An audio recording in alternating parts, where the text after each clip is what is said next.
Hi, this is John.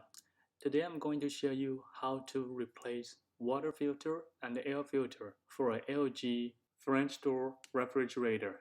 Let's get started. First, let's remove the plastic wrap on this new water filter.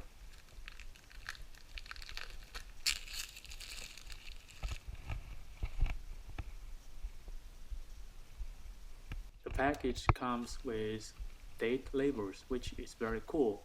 So let's put a June label on this water filter to remind us for the next replacement.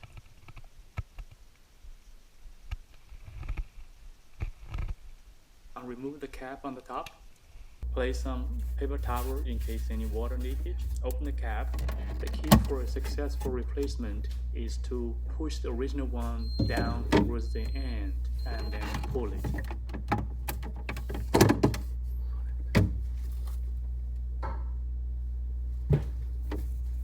To install the new one, you need to push it towards the end and then lift it up to the top. And then close the cap. The next step is to replace the air filters.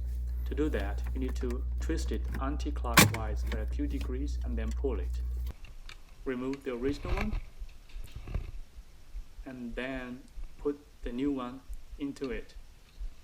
Just push it in.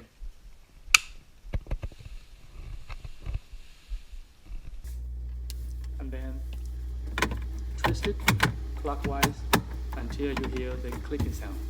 Next is to reset the buttons in front panel by pressing and holding for about 3 seconds to the air filter and water filter buttons.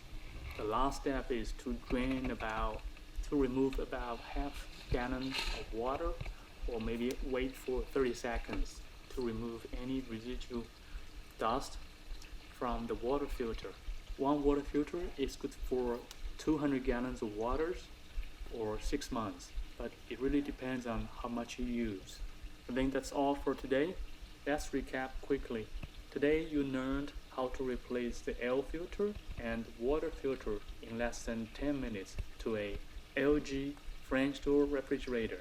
If you like this video, please give me a thumbs up and subscribe my channel. Don't forget to click on the bell. Feel free to leave your comments. I'll see you guys next time.